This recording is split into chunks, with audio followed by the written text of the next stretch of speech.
Welcome friends. So today we are going to start with group 17. Group 17 जो होता है बेटा उसे हम हैलोजेंस कहते हैं। क्या कहते हैं? हैलोजेंस। हैलोजेंस क्यों कहते हैं? Because they make salt. ये सॉल्ट फॉर्मर होते हैं, इसलिए इन्हें हैलोजन कहा जाता है।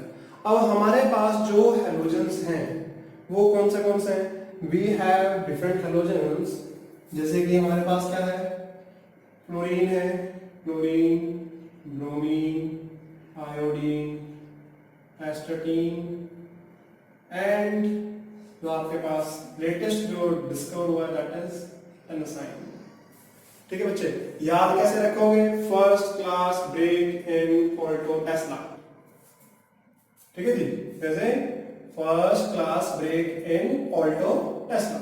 सो हमारे पास fluorine, chlorine, bromine, iodine, astatine and tennessine. Tennessine ये बच्चे कंपटीशन में पूछ लेते हैं कि आपके पास 117th एलिमेंट कौन सा है? टेनासाइन, ये एस्टाटीन, आयोडीन। ठीक है बच्चे, अब जो हमारे पास जैसे हमने बाकी इनकी ऑकरेंस पढ़ी थी वैसे हम इनकी ऑकरेंस भी देख लेते हैं। जैसे फ्लोरीन है, तो फ्लोरीन हमें कैसे पाया जाता है? फ्लोरीन जो है हमें फ्लोराइड्स की फॉर्म में, जैसे कि हमने पढ़ा था कैल्शियम फ्लोराइड। कैल्शियम फ्लोराइड से हम क्या कहते हैं? फोस्फर। और में पढ़ा था हमने Na3AlF6 क्रायोलाइट। क्या है? क्रायोलाइट। या फिर फ्लोरोएपेटाइट।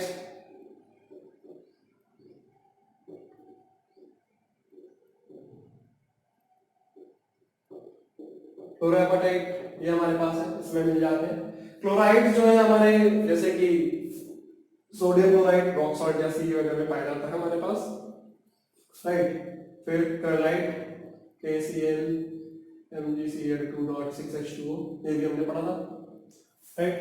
फिर ब्रोमीन जो है हमारे ब्रोमाइड फॉर्म में मिल जाता है, NaBr, KBr। और आयोडीन जो है वो आयोडाइड्स जो होती हैं हमारी डायरेक्टली नहीं मिलता है, बट जो हमारे पास कुछ सॉल्ट पैटर वगैरह होते हैं जैसे चाइल्ड फिश पाउडर है और इंडियन सॉल्ट पैटर है, उसके अंदर ये आयोडेट्स की फॉर्म में पाया जाता है। और एस्टाटीन वगैरह जो है हमारा रेडियोएक्टिव है, और टेनासाइन जो सिंथेटिक एलिमेंट है। क्या है? Synthetic element. So coming towards, जैसे कि हमने इनकी प्रॉपर्टीज पढ़ी है सबकी बाकी ग्रुप की, इसकी भी हम ऐसे ही पढ़ेंगे। जैसे कि सबसे पहले हम क्या पढ़ते हैं? इनकी इलेक्ट्रॉनिक कॉन्फ़िगरेशन, राइट। पहले हम इनकी क्या पढ़ते हैं? इलेक्ट्रॉनिक कॉन्फ़िगरेशन, एटॉमिक प्रॉपर्टीज जो आती है हमारे पास। तो सबसे पहले पीसी कितनी है? NH2 Np5। मतलब इसमें p ऑर्बिटल में 5 इलेक्ट्रॉन होते हैं। एक इलेक्ट्रॉन कम होता है इससे, जो आपकी स्टेबल इलेक्ट्रॉनिक कॉन्फ़िगरेशन होती है। ठीक है बच्चे, फिर इसके बाद हमारे पास क्या आता है? एटॉमिक साइज और आयनिक रेडियस। ये जो होता है इसका रिस्पेक्टिव पेयर के अंदर सबसे छोटा होगा, रिस्पेक्टिव पेयर के अंदर तो सबसे छोटा होगा, स्मॉलेस्ट हैलोजेंस का, राइट।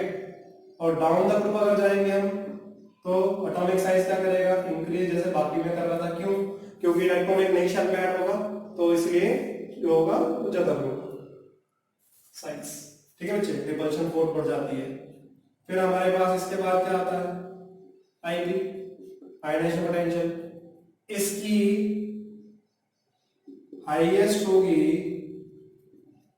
रिस्पेक्टिव पेयर में except noble gas. Noble gas को छोड़ के, क्योंकि नोबल गैस की स्टेबल कॉन्फ़िगरेशन होती है, कंप्लीट फील्ड होती है, तो उसकी आयनाइजेशन पोटेंशियल ज्यादा होती है। ठीक है बच्चे, और डाउन द ग्रुप जाएंगे तो वो क्या करेगा? आयनाइजेशन पोटेंशियल डिक्रीज करेगी। क्यों? साइज बढ़ जाता है तो फोर्स ऑफ अट्रैक्शन कम हो जाती है, फोर्स ऑफ अट्रैक्शन कम होती है तो इलेक्ट्रॉन को निकालने के लिए एनर्जी हमें कम चाहिए होती है। ठीक है बच्चे, फिर electronegativity. Electronegativity highest in the respective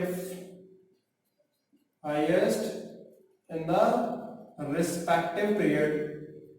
जो हमारे पास रिस्पेक्टिव पीरियड है उसमें क्या होगी? इलेक्ट्रोनेगेटिविटी हाईएस्ट होगी। और डाउन द ग्रुप जाएंगे तो इलेक्ट्रोनेगेटिविटी क्या करेगी? डिक्रीज करेगी। ठीक है बच्चे। फिर इलेक्ट्रोनेगेटिविटी के बाद हमारे पास क्या आ जाता है, इलेक्ट्रॉन गेन एंथैल्पी। क्या है, इलेक्ट्रॉन गेन एंथैल्पी नेगेटिव होती है बेटा ये, राइट।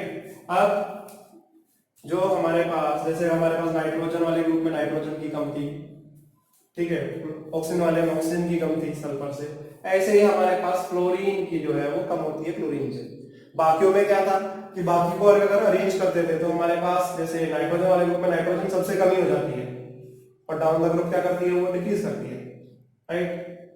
ऑक्सीजन वाले में ऑक्सीजन की सबसे कम थी, बट इसके अंदर ऐसा नहीं होता है। इसके अंदर ट्रेंड क्या है, हमारे पास इलेक्ट्रोनेगेटिव जो इलेक्ट्रॉन गेन एंथैल्पी है, सबसे ज्यादा हमारे पास सबसे पहले किसकी आएगी, क्लोरीन, फिर फ्लोरीन, फिर ब्रोमीन और फिर आयोडीन। ये हमारे इलेक्ट्रॉन गेन एंथैल्पी का ट्रेंड होता है। कंपटीशन में बेटा ये बहुत एक्सेप्शंस वगैरह पूछते हैं, ट्रेंड ही पूछते हैं मोस्टली इनऑर्गेनिक से, ठीक है। तो ये इलेक्ट्रॉन गेन एंथैल्पी का हमारे पास ट्रेंड है।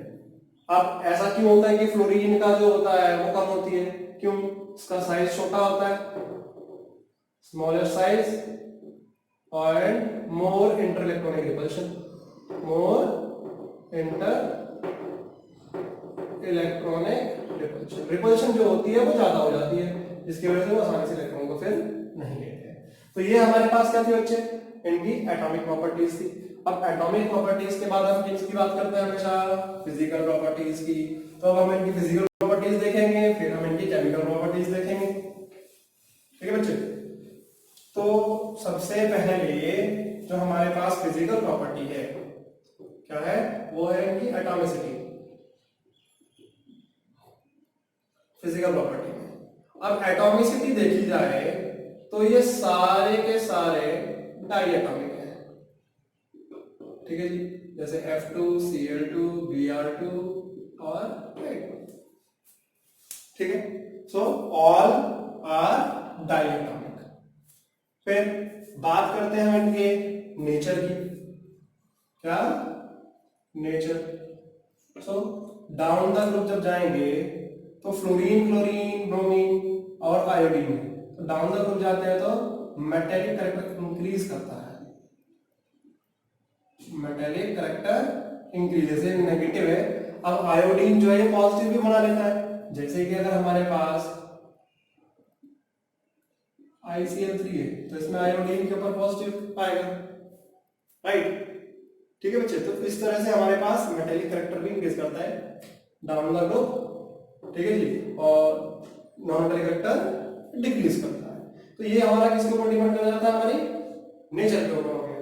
फिर देखा जाए तो जो हमारे पास ये है फ्लोरीन, क्लोरीन, ब्रोमीन, आयोडीन, इनकी वो पूछ लेते हैं कि बॉइलिंग पॉइंट और मेल्टिंग पॉइंट कैसे वेरी करते हैं। तो अगर हम बॉइलिंग पॉइंट और मेल्टिंग पॉइंट की बात करें तो डाउन द ग्रुप क्या करेगा, वो इंक्रीज करेगा। क्यों करेगा, साइज बढ़ जाएगा, साइज बढ़ जाएगा तो क्या होगा, जो van der Waals force of attraction है वो इंक्रीज करेगी। अब van der Waals force of interaction increase करेगी तो उनके मेल्टिंग पॉइंट और बॉइलिंग पॉइंट क्या होंगे, ज्यादा होंगे, क्या होंगे, ज्यादा, ठीक है बच्चे। डेंसिटी की बात करें, अगला तो ले लेते हैं डेंसिटी। अब डेंसिटी की बात करें तो डेंसिटी जो होती है वो भी डाउन द ग्रुप क्या करेगी, इनकी इंक्रीज करेगी। अब डाउन द ग्रुप क्यों इंक्रीज कर रही है बच्चे, इसलिए इंक्रीज कर रही है क्योंकि मास भी इनका बढ़ता जा रहा है, ठीक है, ओके। अब इनकी फिजिकल स्टेट की बात कर लेते हैं। अगर हम फिजिकल स्टेट देखें तो फिजिकल स्टेट में देखा जाए तो देखो फ्लोरीन, क्लोरीन तो हमारे पास गैस है, फ्लोरीन और क्लोरीन क्या है, गैस। ब्रोमीन जो है वो लिक्विड है और आयोडीन क्या है, सॉलिड है, ठीक है बच्चे। तो ये हमारे पास क्या हो जाता है, इनकी फिजिकल स्टेट हो गई, ठीक है बच्चे। फिर इनकी आ जाती है हमारे पास बॉन्ड डिसोसिएशन एंथैल्पी। अब बॉन्ड डिसोसिएशन एंथैल्पी की अगर बात करें मींस इन बॉन्ड को तोड़ने के लिए, तो बॉन्ड डिसोसिएशन एंथैल्पी जो है वो कैसे, इसका ट्रेंड क्या है, क्वेश्चन बहुत बार पूछा जाता है कंपटीशन में। तो पूछ लेते हैं, इसको अरेंज करके बताइए कि आपके पास क्या है। तो बॉन्ड डिस्ट्रीब्यूशन एंथैल्पी जो हमारे पास है, याद कैसे रखोगे, कल बर्फी, कैसे याद रखोगे, कल बर्फी। ठीक है बच्चे, कल बर्फी, ये हमारे पास ट्रेंड है बॉन्ड डिस्ट्रीब्यूशन एंथैल्पी का। ठीक है बच्चे, जब हमारे बॉन्ड तोड़ने के लिए एनर्जी चाहिए होती है उसको हम क्या कहते हैं, बॉन्ड डिसोसिएशन एंथैल्पी। तो ये हमारे पास ट्रेंड होता है इसका बॉन्ड डिसोसिएशन एंथैल्पी का। बॉन्ड तोड़ने के लिए हमें जो एनर्जी चाहिए, क्लोरीन के, ब्रोमीन के, फ्लोरीन के और आयोडीन के। ठीक है, अभी ऐसा डेविएशन क्यों आया जो फ्लोरीन के, क्योंकि स्मॉलर साइज होता है तो रिपल्शंस जो होते हैं वो ज्यादा होते हैं। ठीक है बच्चे, फिर हमारे पास इनका कलर आ जाता है। अगर हम इनकी कलर की बात करें, अब कलर देखा जाए तो फ्लोरीन जो है वो येलो है, राइट, क्लोरीन जो है ग्रीनिश येलो है, राइट, देन ब्रोमीन जो है ऑरेंज रेड, और आयोडीन जो है हमारे पास वायलेट होता है। अब ये जो कलर आता है वो किसकी वजह से आता है, it is due to the excitation of electrons. जब लोअर एनर्जी लेवल से हायर एनर्जी लेवल पे जाएंगे और ये जो लाइट एब्सॉर्ब करेंगे उसका कॉम्प्लीमेंट्री कलर देते हैं। So it depend on the absorption of light of a specific wavelength. ठीक है बच्चे, अब बात करते हैं इनकी सोल्युबिलिटी की। अगर इनकी सोल्युबिलिटी देखी जाए तो सोल्युबिलिटी क्या है, फ्लोरीन क्लोरीन तो सॉल्युबल है, ठीक है, ब्रोमीन स्लाइटली सॉल्युबल है और आयोडीन रेयरली सॉल्युबल है। ठीक है, इज इट ओके? जो हमारे पास ये सॉल्युबिलिटी है इनकी वो वेरी करती है।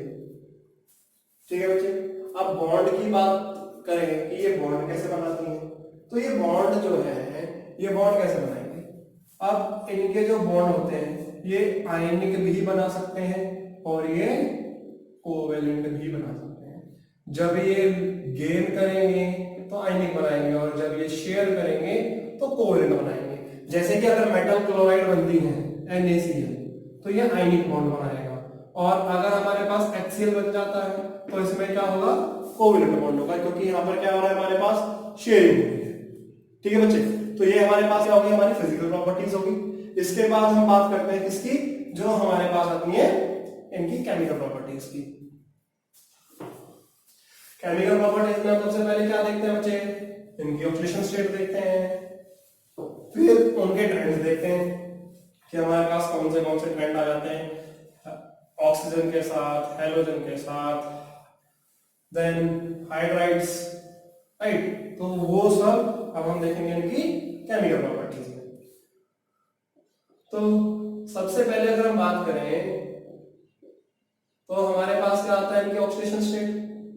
अब ऑक्सीडेशन स्टेट जो होती है ये वेरी करती है, क्या -1 की भी दिखाते हैं, +1 की भी दिखाते हैं, ठीक है, +3 भी दिखाते हैं, +5 भी दिखाते हैं और +7 भी दिखाते हैं।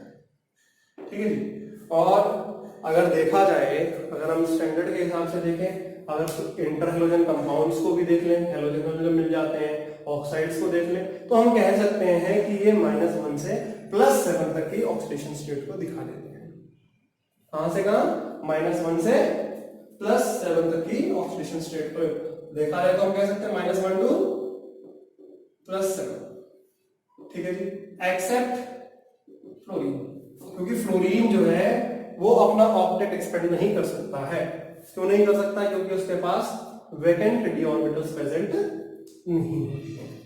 ठीक है बच्चे, तो नेगेटिव ऑक्सीडेशन स्टेट भी दिखा सकते हैं और पॉजिटिव भी दिखा सकते हैं। अब ये वेरी करता है हमारे पास कि हमारे पास किस हिसाब से चलता है। ठीक है बच्चे, तो अब ऑक्सीडेशन स्टेट में देखा जाए, हमने पहले भी पढ़ा है कि फ्लोरीन जो हेलोजन्स होते हैं या फिर नॉन मेटल्स होते हैं वो ऑक्सीडाइजिंग एजेंट होते हैं और मेटल जो होते हैं वो रिड्यूसिंग एजेंट होते हैं। तो ये जो फ्लोरीन है ये स्ट्रॉन्गेस्ट ऑक्सीडाइजिंग एजेंट है अगर हेलोजन्स के हिसाब से देखा जाए तो। ये ऑक्सीडाइजिंग एजेंट्स हैं, ठीक है। ऑक्सीडाइजिंग एजेंट क्या होता है, जिसकी खुद की क्या हो जाती है, रिडक्शन हो जाती है। तो आसानी से इलेक्ट्रॉन गेन कर रहे हैं, उसके हिसाब के ऊपर डिपेंड करता है। तो अब देखिए कि ऑक्सीडाइजिंग पावर अगर देखी जाए, ऑक्सीडाइजिंग पावर, अब ऑक्सीडाइजिंग पावर देखें तो फ्लोरीन जो है ज्यादा स्ट्रॉन्ग ऑक्सीडाइजिंग एजेंट है। अगर मैं फ्लोरीन को किसी भी मेटल हलाइड के साथ करूं, मीन्स यहां पर हमारे पास क्लोरीन, ब्रोमीन या आयोडीन कुछ भी हो सकता है, तो ये क्या करेगा, इस मेटल हलाइड में से हैलोजन को तो बाहर कर देगा, प्लस NaF बना देगा। अगर यहाँ सोडियम का है, Na के और कुछ भी हो सकता है, डिपेंड करता है, पोटेशियम भी हो सकता है, magnesium, it can be anything. But ये इससे क्या पता लगता है कि fluorine is a good oxidizing agent, it can oxidize the lower halides to respective halogens. Similarly अगर मैं यहाँ पर क्लोरीन लिख दूं और मैं NaX लिखूं, यहां पर X क्या होगा, ब्रोमीन और आयोडीन होगा, तो ये क्या कर देगा, it will give X2 plus NaCl। तो क्लोरीन उसके नीचे जो, क्लोरीन से नीचे जो हमारे पास हाइड्रोजन है वो उनकी हलाइड से उनको बाहर निकाल देता है। ठीक है बच्चे, ऐसे ही ब्रोमाइड कर देगा आयोडीन के लिए। ठीक है, अब फ्लोरीन जो है हमारे पास इतना स्ट्रॉन्ग ऑक्सीडाइजिंग एजेंट है कि वो वाटर के साथ रिएक्ट करके वाटर में से ऑक्सीजन बाहर निकाल देता है। Fluorine is that much strong oxidizing agent कि फ्लोरीन स्ट्रॉन्ग ऑक्सीडाइजिंग एजेंट है। क्यों है, और ये इतना स्ट्रॉन्ग है, भाई देखो इसकी इलेक्ट्रोनेगेटिविटी हो जाती है। ठीक है, फिर बॉन्डेशन एंथैल्पी हो जाती है, हाइड्रेशन एंथैल्पी।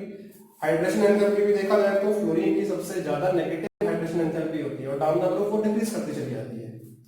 ठीक है जी, तो fluorine react with water to give HF+O2,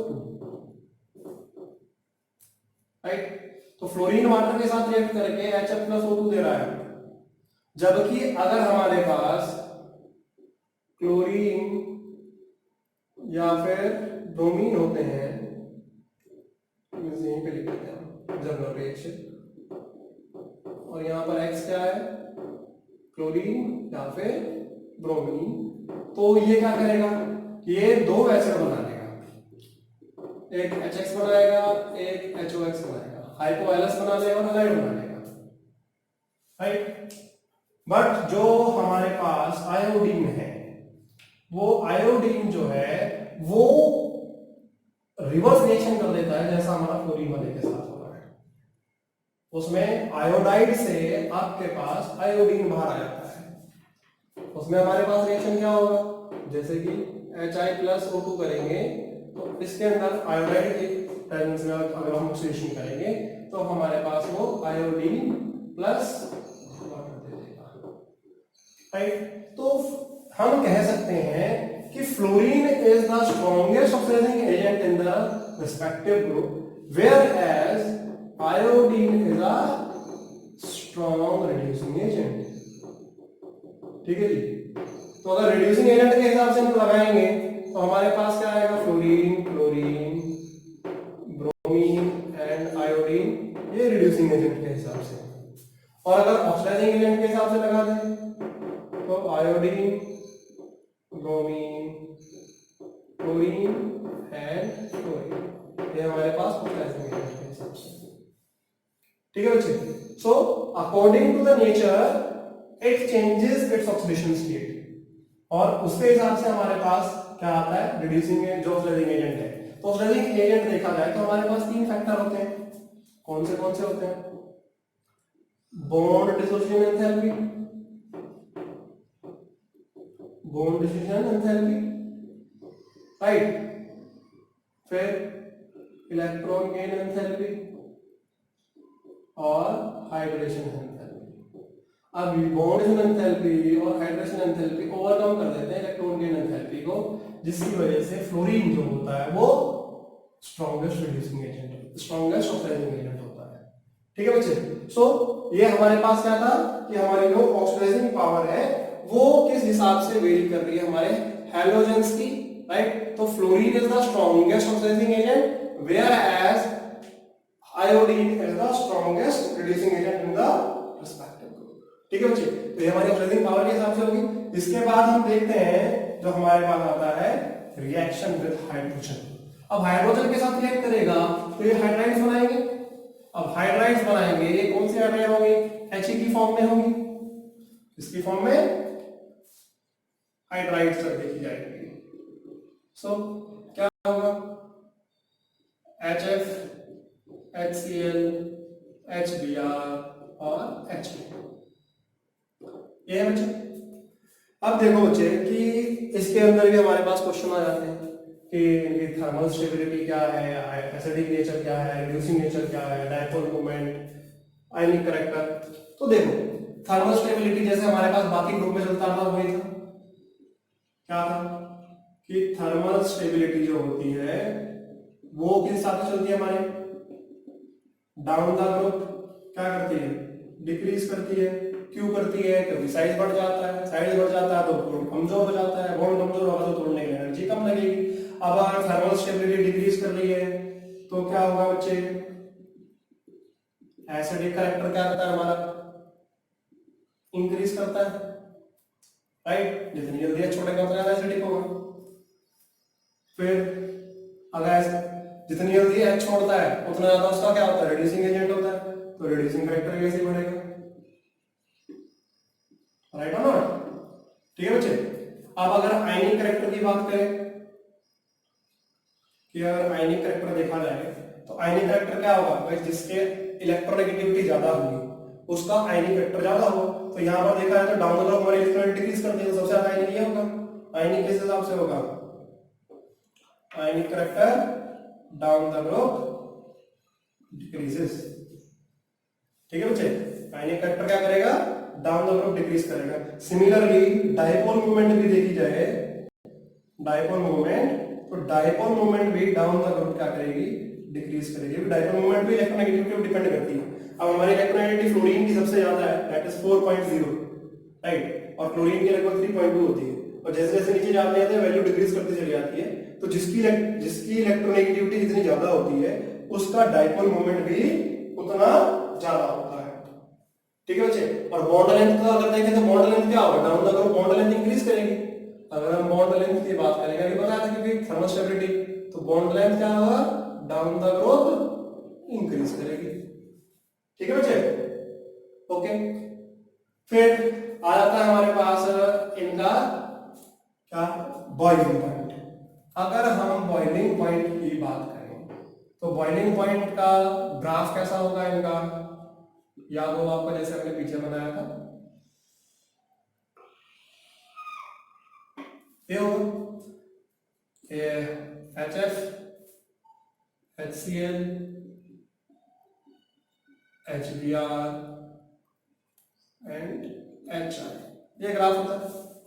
इसका मतलब क्या है? फ्लोरीन वाले का बॉइलिंग पॉइंट जो होगा वो सबसे ज्यादा होगा। क्यों होगा? क्योंकि ये क्या कर लेगा बच्चे? हाइड्रोजन बॉन्ड बना लेगा। अब हाइड्रोजन बॉन्ड बनाएगा तो क्या होगा? इसकी स्टेबिलिटी क्या होगी? ज्यादा होगी, हाइड्रोजन एक्सटेंसिव बॉन्डिंग हो जाएगी, बॉन्ड तोड़ने की एनर्जी ज्यादा चाहिए, इसका बॉइलिंग पॉइंट ज्यादा होगा। और उसके बाद क्या करता है क्लोरीन ब्रोमीन आयोडीन वाले में, HCl HBr में क्यों बढ़ता है? क्योंकि साइज बढ़ता जाता है तो one two force of attraction बढ़ती चली जाती है, जिसकी वजह से इनका बॉइलिंग पॉइंट बढ़ जाता है। ठीक है बच्चे, इज इट ओके? तो ये हमारे पास क्या है बच्चे कि हमारा बॉइलिंग पॉइंट किस हिसाब से है। और अगर हम मेल्टिंग पॉइंट की बात करें तो मेल्टिंग पॉइंट हमारा जो HF का है वो HCl से और HBr से, HCl से ज्यादा होगा और HBr से भी ज्यादा होगा। ठीक है, अगर हम मेल्टिंग पॉइंट की बात करें तो हमारे पास कैसे आएगा? HF, HCl, HBr and HI। Hydrogen iodide वाले का ज्यादा मेल्टिंग पॉइंट हो जाता है। यहां पर इसका ज्यादा क्यों है इनसे? क्योंकि हाइड्रोजन बॉन्डिंग हो जाती है। यहां पर इसका जो one two one force of attraction का इफेक्ट है वो ज्यादा प्रोमिनेंट हो जाता है, क्योंकि मेल्टिंग पॉइंट हमारा किसको स्ट्रक्चर पर डिपेंड करता है। तो इसकी वजह से इसका जो मेल्टिंग पॉइंट है वो क्या होता है, ज्यादा होता है। ठीक है बच्चे, सो मेल्टिंग पॉइंट हो गया, बॉइलिंग पॉइंट हो गया, थर्मल स्टेबिलिटी हो गया, हमारा एसिडिक नेचर हो गया, रिड्यूसिंग करेक्टर हो गया, फिर आयनिक डायपोल मोमेंट। ठीक है बच्चे, सो ये सारी चीजें आपसे पूछी जा सकती हैं। फिर इसके बाद जो आता है हमारे पास आती है ये ऑक्साइड, जो ऑक्सीजन के साथ रिएक्ट करते हैं तो ये ऑक्साइड्स बनाते हैं। ठीक है, सो ऑक्सीजन के साथ रिएक्ट करके क्या बना लेंगे, ऑक्साइड्स बनाएंगे। पहले हमने क्या देखा, ऑक्सीडाइजिंग करेक्टर देखा, दूसरा हमने क्या देखा, हाइड्रोजन के साथ देखा, तीसरा अब हम क्या देखेंगे, इनकी ऑक्साइड्स के साथ देखेंगे। अब ऑक्साइड्स के साथ देखें तो ये ऑक्साइड्स जो है अलग अलग फॉर्म में बना लेते हैं। ठीक है, -1 +1 +2 +3 +4 +5 +6 +7 अलग अलग हमारे पास ऑक्सीडेशन स्टेट है, उसके हिसाब से हम इनको चेक करते हैं। जैसे कि हमारे पास फ्लोरीन की है, राइट, क्लोरीन के हैं, ब्रोमीन के हैं और आयोडीन के हैं। अब हमारे पास अगर -1 ऑक्सीडेशन स्टेट में देखी जाए, ये हमारी ऑक्सीडेशन स्टेट है, तो हमारे पास क्या आएगा, OF2 आएगा, O2F2 आएगा। ठीक है जी, तो ये हमारे पास ऑक्सीजन फ्लोराइड्स कहते हैं, हमें क्या कहते हैं, ऑक्सीजन फ्लोराइड्स। क्यों ऑक्सीजन फ्लोराइड कहते हैं, ऑक्साइड्स क्यों नहीं कहते, फ्लोरीन की ऑक्साइड्स क्यों नहीं कहते हैं, क्योंकि फ्लोरीन जो है वो ज्यादा इलेक्ट्रोनेगेटिव होता है और ये गुड फ्लोरेटिंग एजेंट्स होते हैं, ये फ्लोरीन प्रोवाइड कर देते हैं।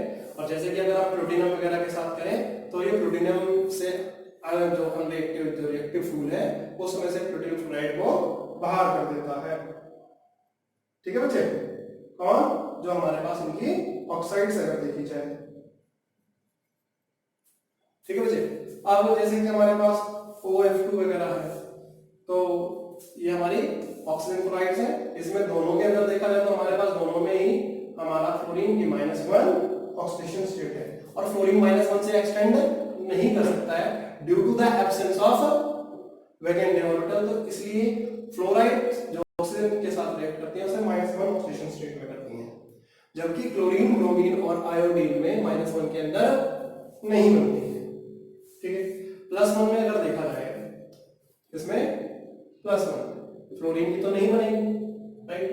अब क्लोरीन में क्या बन जाएगी हमारे पास, Cl2O बन जाएगा, ब्रोमीन में भी हमारे पास क्या बन जाएगा, Br2O बन जाएगा। आयोडीन नहीं बनाता है, आयोडीन जो है सिर्फ 2 ही ऑक्साइड बनाता है, I2O4 और I2O5, और एक I4O9 बन जाता है, वो कॉम्प्लेक्स स्ट्रक्चर में बन जाती है।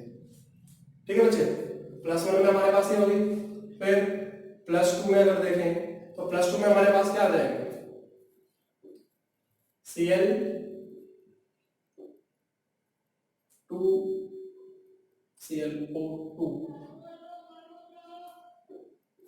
ठीक है बच्चे, ClO2 हमारे पास कितने में आएंगे, +4 में आएंगे। ठीक है, अब +1 के बाद हमारे पास +4, इसके अंदर हमारे पास क्या आ जाएगी, इसके अंदर Br2 आ जाएगी, क्या आ जाएगी, Br2। ठीक है बच्चे, और आयोडीन हमारे पास जो है 4 में बनाता है, I2O4 बना लेता है। ठीक है बच्चे, फिर इसके बाद जो हमारे पास आ जाती है वो हमारे +5 में आती है। अब +5 में सिर्फ और सिर्फ आयोडीन वाली आएगी और कोई नहीं बनाता। अब इसमें हमारे पास कौन सी आ जाती है, I2O5 आ जाती है, I2O5। फिर हमारे पास अगर +6 की देखी जाए तो +6 में हमारे पास क्लोरीन जो है ऑक्साइड बना लेता है, या तो आप कह सकते हो Cl2O6 या Cl O3, ऐसे हमारे पास Br3 हो जाएगा, राइट, और ये नहीं होगा। +7 ऑक्सीडेशन स्टेट में हमारे पास जो क्लोरीन है वो Cl2O7 बना लेता है। ठीक है बच्चे, तो ये हमारे पास ऑक्साइड्स है किसकी, अलग अलग हाइड्रोजन की। अब जो जितनी हायर ऑक्सीडेशन स्टेट में होगा वो उतना ज्यादा एसिडिक ऑक्साइड होगी, लोअर होगी अगर कम है तो क्या होगा, कम में होगा तो बेसिक इन नेचर होती है, बीच में होती है तो एम्फोटेरिक होती है, जितनी हायर ऑक्साइड्स में होती है वो उतनी ज्यादा क्या होती है, एसिडिक होती है। ठीक है, और ये सारी की सारी ऑक्साइड्स क्या है, गुड ऑक्सीडाइजिंग एजेंट है। ये क्या है, गुड ऑक्सीडाइजिंग एजेंट। ठीक है बच्चे। सो कौन सी ऑक्साइड्स बन जाती है हमारे पास, -1 में +4 +5 +6 +7 और +1। ठीक है। आयोडीन सिर्फ हमारे पास वो बनाएगा, I2O4 बनाएगा और I2O5 बनाएगा। ठीक है बच्चे। अब स्टेबिलिटी की बात आती है कि पूछ लेते हैं कि स्टेबिलिटी जो है वो सबसे ज्यादा किसकी है। तो स्टेबिलिटी ऑफ ऑक्साइड अगर देखी जाए तो स्टेबिलिटी आयोडीन की आएगी, फिर क्लोरीन की आएगी और फिर ब्रोमीन की आएगी। इनकी जो ऑक्साइड्स होती हैं, स्टेबिलिटी ऑफ ऑक्साइड्स। ठीक है जी। आयोडीन की स्टेबिलिटी जो है ज्यादा क्यों है, it is due to polar character. Polar character का मतलब क्या है भाई, आयोडीन और ऑक्सीजन के अंदर इलेक्ट्रोनेगेटिव डिफरेंस ज्यादा हो जाता है, जिसकी वजह से इसको स्टेबिलिटी ज्यादा मिल जाती है। ऑक्सीजन फ्लोरीन में क्यों नहीं होता, क्योंकि ऑलमोस्ट सेम होती है। अब ऑलमोस्ट सेम होती है तो इसलिए इसकी ऑक्साइड स्टेबल नहीं होती है। ठीक है। और क्लोरीन की स्टेबिलिटी का कारण क्या है, मल्टीपल बॉन्डिंग है। क्या है, मल्टीपल बॉन्डिंग। ठीक है जी। और ब्रोमीन जो है इसको मिडल रो एनोमली कहते हैं। Middle row anomaly. Middle row anomaly क्यों कहते हैं, क्योंकि ये क्या करता है कि बीच में होता है, तो ना तो इसमें पोलर करेक्टर का इतना डिफरेंस होता है और ना वो मल्टीपल बॉन्ड बनाता है, जिसकी वजह से ब्रोमीन की जो ऑक्साइड्स होती हैं वो लीस्ट स्टेबल होती हैं। ठीक है बच्चे। अब ये जो ऑक्साइड्स है ये अलग अलग ऑक्सीडाइजिंग एजेंट की तरह हम काम इनको ले सकते हैं। ठीक है बच्चे। So oxides are good oxidising agents and higher the oxidation number more acidic it is. ठीक है बच्चे। ये हमारे पास क्या हो गई, हमारी ऑक्साइड्स हो गई। फिर इसके बाद हमारे पास जो आता है वो हमारे मेटल के साथ है। रिएक्शन अगर हम मेटल के साथ करेंगे तो मेटल हाइड्स बनाएंगे। क्या बनाएंगे, metal hide. Right. So metal react with halogen to form metal halide। क्या बना लेंगे, मेटल हाइड। अब मेटल हाइड बनाएंगे तो हमारे पास अगर हम हैलोजन को चेंज करते हैं तो उसके हिसाब से कैरेक्टर बदलता रहेगा। सपोज मैं सोडियम को करता हूं विद क्लोरीन, फिर क्लोरीन, फिर ब्रोमीन और फिर आयोडीन, तो यहाँ पर मेरे पास क्या बन जाएगा, सोडियम क्लोराइड बन जाएगा, यहाँ सोडियम क्लोराइड बन जाएगा, यहाँ सोडियम ब्रोमाइड बन जाएगा और यहाँ सोडियम आयोडाइड बन जाएगा। अब सबसे ज्यादा अगर आयनिक कैरेक्टर देखेंगे, जैसे जैसे डाउन द ग्रुप जाएंगे तो क्या है, हमारा हाइड्रोजन का साइज बढ़ जाएगा और उसका आयनिक कैरेक्टर जो होता है वो कम होता चला जाता है। तो जितनी हायर ऑक्सीडेशन स्टेट में होगा उतना कोवेलेंट होगा। अगर आपके पास variable, if variable oxidation state then higher oxidation number, more covalent character it is, more covalent character it has। तो जितना ज्यादा आपके पास क्या होगा, जितना ज्यादा ऑक्सीडेशन नंबर होगा उतनी ज्यादा आपके पास क्या होगी, कोवेलेंट कैरेक्टर होगी। जैसे हमारे पास टिन की अगर हम देख लें, हमारे पास SnCl2 है और SnCl4 है, तो ये इसके अंदर क्या होगा, ज्यादा कोवेलेंट कैरेक्टर होगा। ऐसे हमारे पास प्लेटिनम का होता है PtCl2 और PtCl4, तो PtCl4 में क्या होगा, ज्यादा ऑक्सीडेशन नंबर प्रेजेंट होगा, तो इसकी वजह से वो ज्यादा कोवेलेंट होगा। ठीक है बच्चे। फिर लेड की भी केस ले सकते हैं हम ऐसे, PbCl2 एंड PbCl4, तो इसके अंदर ज्यादा कोवेलेंट कैरेक्टर है और इसके अंदर अकॉर्डिंग टू फजास रूल्स इसको हम ले सकते हैं। ठीक है बच्चे। ये तो हमारे पास हो गया किसके, मेटल और हैलोजन के साथ। अब इंटर हैलोजन कंपाउंड्स भी होते हैं हमारे पास। क्या होते हैं, हैलोजन विद हैलोजन, और हैलोजन और हैलोजन रिएक्ट कर जाएंगे तो वो क्या बनाएंगे, इंटर हैलोजन कंपाउंड्स बन जाते हैं। Interhalogen compounds. ठीक है बच्चे। तो जैसे कि क्लोरीन और फ्लोरीन रिएक्ट करते हैं मोल कंसंट्रेशन में, तो वो ClF बनाएंगे। अब जैसे हमारे पास ये बन रहा है और अगर हम फ्लोरीन एक्सेस में डाल देंगे क्लोरीन के अंदर तो वो ClF3 बना लेगा। जिसका साइज छोटा होगा, जिसका साइज छोटा होगा या जो ज्यादा इलेक्ट्रोनेगेटिव होगा वो नेगेटिव की तरह काम करेगा, बाद में लिखा जाएगा, राइट। इसको आप ऐसे भी लिख सकते हो x plus x dash is equal to x x, depend करता है, ठीक है। और x डैश क्या होगा, स्मॉल साइज हैलोजन या फिर मोर इलेक्ट्रोनेगेटिव हैलोजन, ठीक है। इंटर हैलोजन कंपाउंड्स जो होते हैं, interhalogen compounds are more reactive than halogens. जो इनका पेरेंट हैलोजन है ये उससे ज्यादा रिएक्टिव होते हैं। Why? Because low bond dissociation enthalpy, bond तोड़ने के लिए एनर्जी जो है वो हमें कम चाहिए होती है, जिसकी वजह से ये ज्यादा रिएक्टिव होते हैं, एक्सेप्ट फ्लोरीन। इसको फ्लोरीन को छोड़, ठीक है बच्चे। अब फ्लोरीन जो है ये सारी की सारी एक्सेप्शन दिखाता है। तो फ्लोरीन एक्सेप्शन क्यों दिखा रहा है भाई? वही कारण है जो हमने पहले दो ग्रुप में पढ़े, क्या? Smallest size, high electronegativity, absence of d orbital, right. So anomalous behaviour देख लेते हैं इसका। एनोमलस बिहेवियर ऑफ फ्लोरीन क्यों है? हाई EN इलेक्ट्रोनेगेटिविटी ज्यादा है, राइट। हाई IP है, फिर स्मॉलेस्ट साइज है, ठीक है। और क्या है आपके पास देखा जाए? Absence of vacant d orbitals, तो d ऑर्बिटल नहीं होती हैं, इसकी वजह से हमारा जो फ्लोरीन है वो एनोमलस बिहेवियर दिखाता है, ठीक है बच्चों।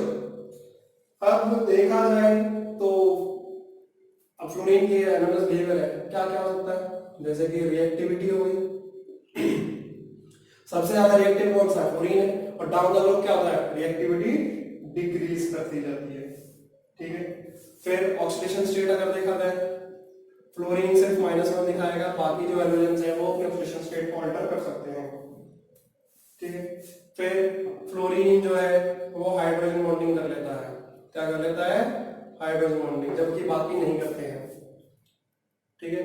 फ्लोरीन का जो एसिड होता है HF, वो ग्लास के साथ भी रिएक्ट कर जाता है, ठीक है जी। इट रिएक्ट विद ग्लास, तो इसको ग्लास में स्टोर नहीं करते, ठीक है। It leaves etchings on the surface of glass, etchings on the surface of glass को भी डिसॉल्व कर देगा, उसके ऊपर मार्किंग आ जाती है ग्लास के अंदर अगर रखते हैं, ठीक है जी। कौन? तो अगर हम हाइड्रोजन फ्लोराइड को देखें, ठीक है। फिर ऑक्सीडाइजिंग पावर देखी जाए, ऑक्सीडाइजिंग पावर अगर देखें तो ऑक्सीडाइजिंग पावर सबसे ज्यादा किसकी है भाई? फ्लोरीन की, हमने बताया था। इतना स्ट्रॉन्ग है कि वाटर में से भी ऑक्सीजन को बाहर निकाल देगा।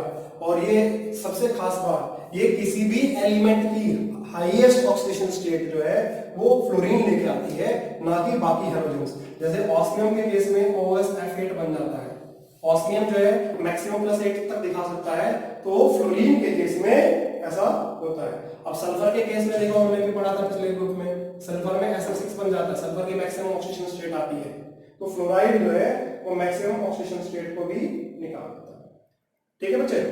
अब जो हमारे पास एक ग्लास को डिसॉल्व करता है, तो ग्लास हमारे पास क्या होता है? सिलिका होता है, तो सपोज हमारे पास सोडियम सिलिकेट है, क्या है, सोडियम सिलिकेट Na2SiO3, उसमें अगर मैं HF डाल दूं, हाइड्रोफ्लोरिक एसिड, तो वो क्या करेगा, it will form Na2SiF6, it will form Na2SiF6 plus water.